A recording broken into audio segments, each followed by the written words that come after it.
Hello hello hello everyone. Time बहुत कम है तो आइए फटाफट न्यू वीडियो स्टार्ट करें, न्यू चैप्टर स्टार्ट कर रहे हैं।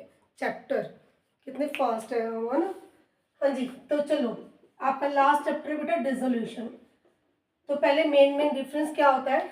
एक तो होती है फॉर्म की डिसोल्यूशन, एक होती है पार्टनरशिप का डिसॉल्व हो जाना, पार्टनरशिप की डिसोल्यूशन।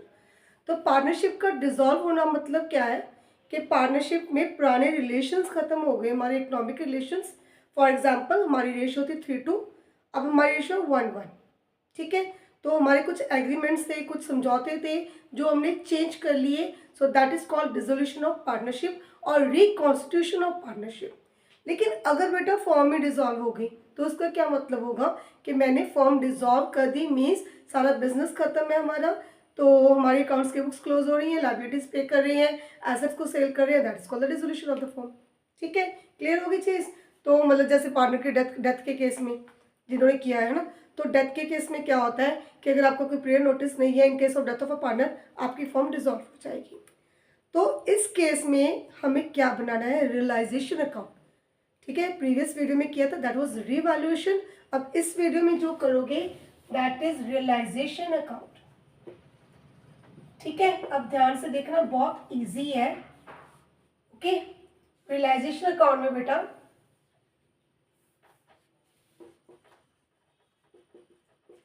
आपको ट्रांसफर करनी है अपनी एसेट्स और लायबिलिटीज। तो जब फॉर्म ही डिसॉल्व हो रही है, इन दैट केस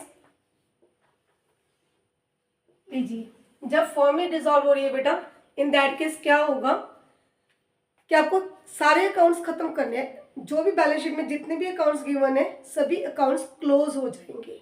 ठीक है, तो क्लोज करने के लिए मैं इधर उनको ट्रांसफर करूंगी।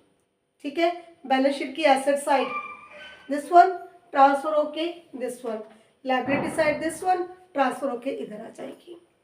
तो हम ट्रांसफर करना स्टार्ट कर रहे हैं। Debit side all the assets to stock. देखो ध्यान से, स्टॉक डेबिट होता है, यहाँ पर क्रेडिट हो गया, अकाउंट क्लोज हो गया।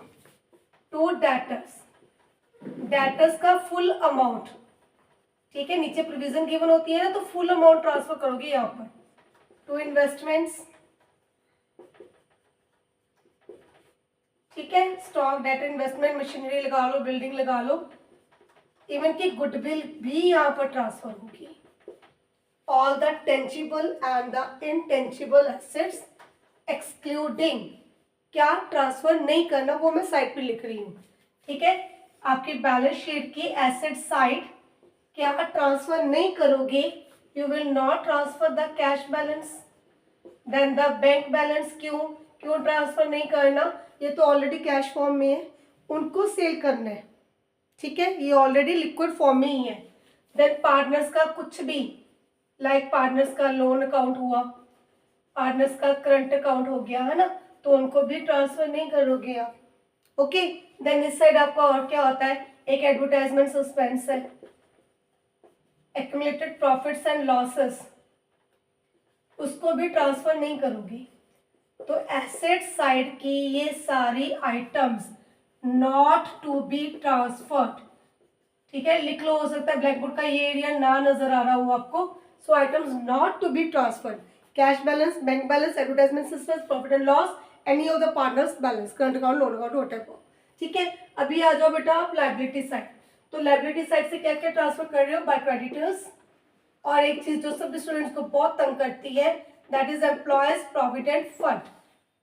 This is also liability, the employees amount that we have to pay at the time of finding out. Okay, so ये पीएफ हो गया। इसके बाद बेटा कोई भी लोन हो गया। ठीक है, इवन के एक याद रखना, मिसेस का लोन, मिसेस एक्स। एक बार मैंने एक स्टूडेंट से बोला कि मिसेस का लोन है, कहता मैडम ये तो घर की बात है। बेटा बिजनेस में ये घर की बात नहीं है। ओके, अगर अपने वाइफ से लोन लिया है तो जैसे किसी आउटसाइडर से लोन लिया, इसको भी बकायदा रीपे करना पड़ेगा। ठीक है, अब ये घर की बात नहीं रही, पैसे का लेन देन शुरू हो गया, है ना। चलो बाय मिसेस एक्स लोन हो गया। अब एक दो चीजें ध्यान से लिखना, डेटर्स के against provision, by provision for doubtful debts इधर ट्रांसफर करोगे। ठीक है, डेटर्स की प्रोविजन। ओके, मान लो डेटर्स 50,000 के, 2,000 की प्रोविजन, नेट वैल्यू इज 48। जब मैंने इधर 50,000 लिख दिया, इधर 2,000 की प्रोविजन लिख दी, तो अगेन मेरा बैलेंस 48 तो रह गया ना, सेम ही बात हो गई है ना। चलो, तो debtors provision then by IFR, investment के against provision, investment fluctuation reserve, इसको भी ट्रांसफर करोगे। अगर कोई प्रोविजन फॉर रिपेयर गिवन हो वो भी ट्रांसफर करोगे। तो ये रही वो एसेट्स जिनको बेचकर पैसा आएगा, ये रही वो लायबिलिटीज जिनको रीपे करना है। तो यहाँ तक आपके अकाउंट्स ट्रांसफर हो गए। लायबिलिटी साइड क्या ट्रांसफर नहीं करना, पार्टनर्स का कैपिटल अकाउंट, पार्टनर्स का करंट अकाउंट, पार्टनर्स का loan account, general reserve, profit and loss account, WCR up to claim. जितना क्लेम का अमाउंट है उतना ट्रांसफर होगा। ये तो हम लिख रहे हैं क्या ट्रांसफर नहीं होगा, exceeding the amount of claim, exceeding the amount of claim, है ना। तो क्लेम से ज्यादा, मान लो क्लेम है 20,000 का, मेरे पास WCR है 40,000 का, तो 20,000 उधर जाएगा, बाकी 20,000 इधर ही रहेगा। ठीक है, तो यहाँ पर लिख रही हूँ bye WCR with the amount of claim if WCR is more than WCC, अगर रिजर्व ज्यादा है, ठीक है, तो जितना क्लेम है उतना ट्रांसफर करोगे बस। अगर है ही कम, ठीक है, फॉर एग्जांपल मैंने WCR रखा 15 का, मेरे पे क्लेम हो गया 25,000 का, ठीक, तो मैं WCR 15,000 ही इधर ट्रांसफर करूंगी क्योंकि ये उतना मेरे पास। क्लियर है बात। तो ये हो गया बेटा अकाउंट्स ट्रांसफर।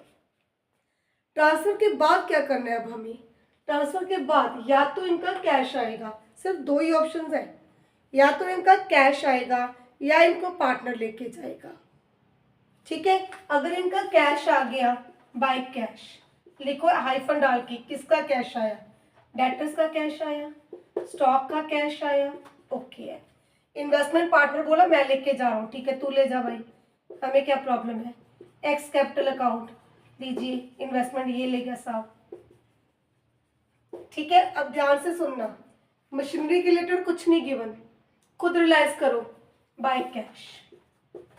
अगर किसी चीज के रिलेटेड कुछ इंफॉर्मेशन नहीं है तो अपने आप उसको रिसीव करो, excluding the intangible asset.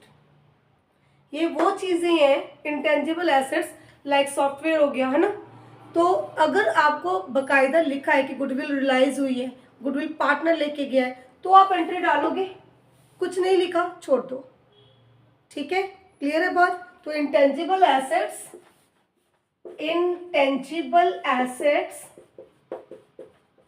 are realized if only set। ठीक है, ये हो गया कंप्लीट एसेट साइड। अब आ जाओ लायबिलिटी साइड पर, इसको रियलाइज नहीं करना, इसको रियलाइज नहीं करना, ये हमारी रखी हुई प्रोविजन है, कोई आउटसाइडर लायबिलिटी नहीं है। सो बोथ द प्रोविजंस और reserves will not be realise, sorry not be paid. Okay, then same, अब लायबिलिटीज या तो पे करोगे, क्रेडिटर्स है, EPF है, या जैसे मिसेज एक्स है तो एक्स बोला मैं घर में अपने अपने निपट लूंगा, आपको टेंशन लेने की जरूरत नहीं है, पंजाबी आ जाते बीच में, है ना। तो ये लीजिए मिसेस का लोन हम पे कर रहे हैं। ठीक है, मिसेस का, अपनी मिसेस का लोन एक्स ने अपनी रेस्पॉन्सिबिलिटी पे ले लिया कि इसका लोन में अपने आप आपको पे कर दूंगा। ठीक है, क्लियर है। तो 1 2 3 लायबिलिटीज हो गई, इसके बारे में कुछ नहीं मेंशन। अगर WCR का क्लेम हुआ तो वो भी पे करोगे टू कैश WCC, कोई भी लायबिलिटी कुछ नहीं कहा, अपने आप पे करो। ठीक है, क्लियर। और लास्ट में रियलाइजेशन के एक्सपेंसेस, रियलाइजेशन के एक्सपेंसेस या तो खुद पे करोगे कैश, टॉपिक बहुत वास्ट है आपकी बुक में, एग्जाम में नो चांसेस इतना वास्ट आने के, अलग से क्वेश्चन ही उसका आ जाए, that is a different matter. खुद पे कर रहे हो टू कैश, पार्टनर कह रहे मैं पे कर दूंगा एक्स कैपिटल, ये क्या है, these are the realisation expenses. ठीक है, अब क्या करना है, लास्ट में इसका बैलेंस निकालो, बैलेंस निकाल कर भी सेम प्रोसेसिंग है, to profit transfer to XYZ। Realisation account complete. ठीक है जी। अब पता नहीं क्यों मुझे लगता है क्या पछता रहे होगे यार, पढ़ लेते। कंप्लीट हो गया। अब सेकंड में बता रही हूं आपको कैपिटल अकाउंट, यहां पर बना दूं कैपिटल अकाउंट।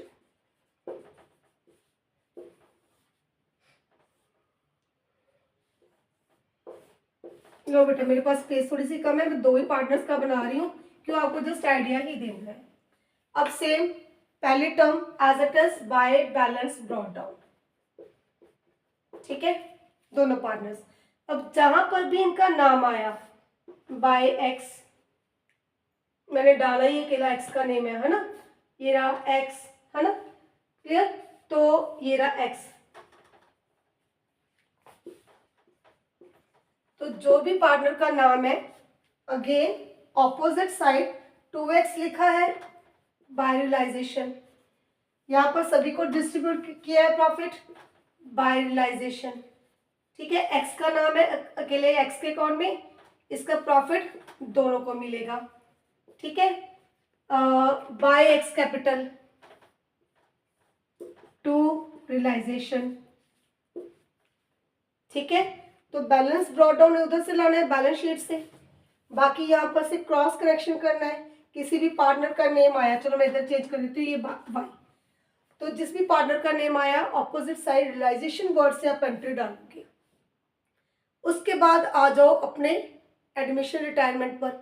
प्रीवियस वीडियो अगर आपने देखी है तो general reserve, profit and loss, बचा हुआ WCR, बचा हुआ WCR, advertisement, profit and loss, again cross connection, इधरली चीज इधर, इधरली चीज इधर, to advertisement, to P&L, by general reserve, by profit and loss, by बचा हुआ WCR। अब लास्ट बैलेंस कैरी डाउन नहीं, क्यों? क्योंकि बिजनेस खत्म। तो बैलेंस किस चीज का? जब बिजनेस ही खत्म हो गया। तो 2 ही ऑप्शन है बेटा, अगर लायबिलिटीज ज्यादा हो गई है ना, बिजनेस में कैश नहीं है, तो ये लोग कैश लेके आएंगे। अगर सब कुछ पे करके हमारे पास कुछ बच गया, तो ये लोग कैश लेके जाएंगे, है ना। तो जो भी लास्ट एंट्री डालोगे, या तो टू कैश या by cash, this is your capital account. तो इस चैप्टर का मेन टॉपिक मैंने एक बार आपको करवा दिया। ठीक है, फिर से वही बात बोलूंगी कि अब प्रैक्टिस करना आपका काम है। रैंडमली कोई सिंपल सा क्वेश्चन, एवरेज सा क्वेश्चन उठाया करो।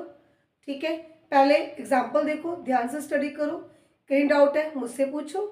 ठीक है, अदरवाइज उसके बाद कोई भी न्यूमेरिकल लेके सॉल्व करने की कोशिश करो। ठीक है, तो हमारा टारगेट यही होता है कि इतना सब कर लिया, चलो एक आध जगह पर कंफ्यूजन हो भी गई तो एटलीस्ट अगर 6 मार्क्स का क्वेश्चन है तो मुझे 5 तो लेने ही लेने हैं। ओके है, तो इसको करना भी है डिसोल्यूशन को। नेक्स्ट हम शेयर कैपिटल की जनरल एंट्रीज करेंगे। ठीक है, गुड बाय।